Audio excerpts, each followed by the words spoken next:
जय श्री श्याम। एक बार फिर से आप सभी का स्वागत है जय श्री श्याम चैनल पर। तो चलिए आइए हम अपने भगवत गीता के पाठ को आगे बढ़ाते हैं। कल हमने अध्याय 3 के श्लोक 36 पे ख़त्म किया था। तो चलिए आइए शुरू करते हैं श्लोक 37 से।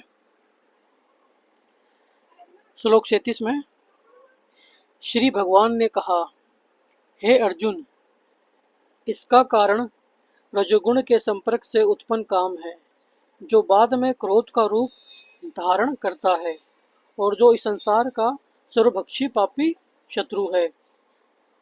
इसका तात्पर्य है, जब जीवात्मा भौतिक सृष्टि के संपर्क में आता है तो उसका शाश्वत कृष्ण प्रेम रजोगुण की संगति से काम में परिणत हो जाता है, अथवा दूसरे शब्दों में ईश्वर प्रेम का भाव काम में उसी तरह बदल जाता है जिस तरह इमली के संसर्ग से दूध दही में बदल जाता है।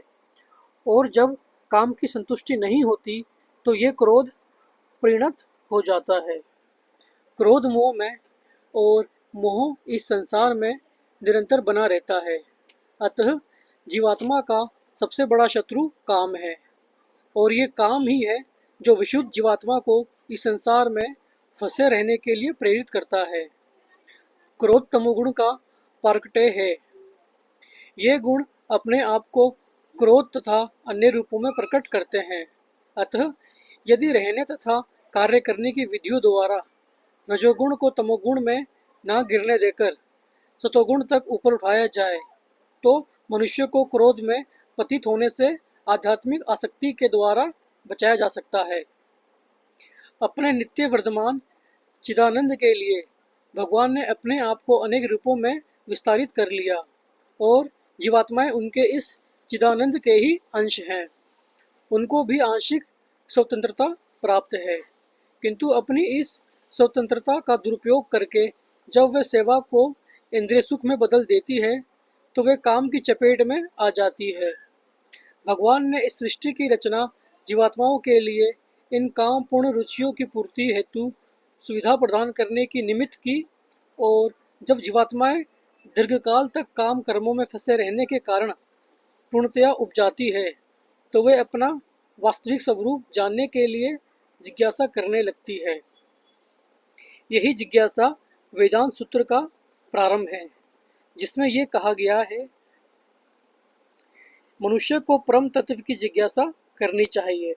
और इस परम तत्व की परिभाषा श्रीमद् भागवत में इस प्रकार दी गई है, सारी वस्तुओं का उद्गम पर भ्रम है, अतः काम का उद्गम भी परम भ्रम से हुआ है।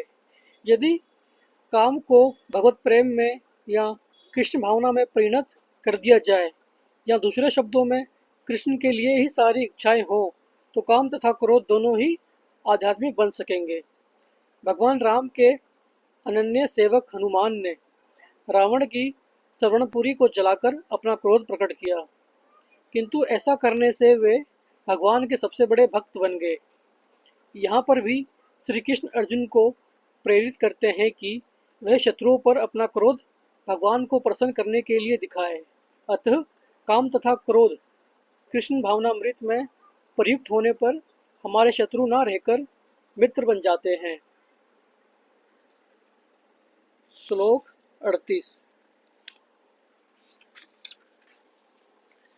जिस प्रकार अग्नि धुएं से, दर्पण धूल से अथवा भ्रूण गर्भाशय से आवृत रहता है, उसी प्रकार जीवात्मा इस काम की विभिन्न मात्राओं से आवृत रहता है। इसका तात्पर्य है, जीवात्मा के आवरण की 3 कोटियां हैं, जिनसे उसकी शुद्ध चेतना धूमिल होती है।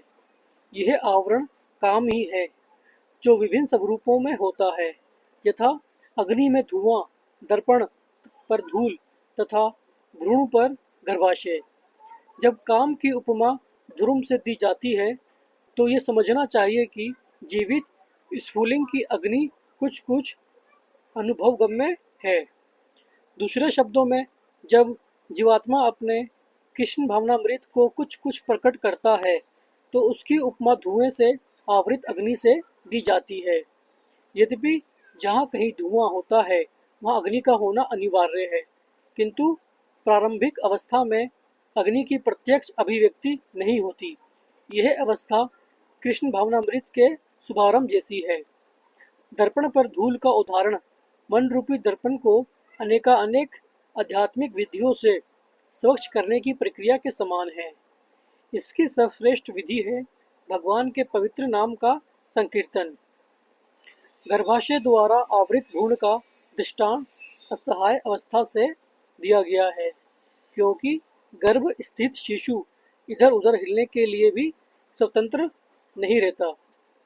जीवन की ये अवस्था वृक्षों के समान है। वृक्ष भी जीवात्माएं हैं, किंतु उनमें काम की प्रबलता को देखते हुए उन्हें ऐसी योनि मिली है कि वे प्राय चेतना शून्य होते हैं। धूमिल दर्पण पशु पक्षियों के समान है और ध्रुम से आवृत अग्नि मनुष्य के समान है। मनुष्य के रूप में जीवात्मा में थोड़ा बहुत कृष्ण भावनामृत का उद्देश्य होता है, और यदि वे और प्रगति करता है तो आध्यात्मिक जीवन की अग्नि मनुष्य जीवन में प्रज्वलित हो सकती है। यदि अग्नि के धुएं को ठीक से नियंत्रित किया जाए तो अग्नि जल सकती है। अतः यह मनुष्य जीवन जीवात्मा के लिए ऐसा सुअवसर है जिससे वे संसार के बंधन से छूट सकता है। मनुष्य जीवन में काम रूपी शत्रु को योग्य निर्देशन में कृष्ण भावनामृत के अनुशीलन द्वारा जीता जा सकता है। तो ये था श्लोक 38। आज हम श्लोक 38 पे ही ख़त्म करते हैं। इसके आगे हम कल करेंगे शुरू अपनी अगली वीडियो में।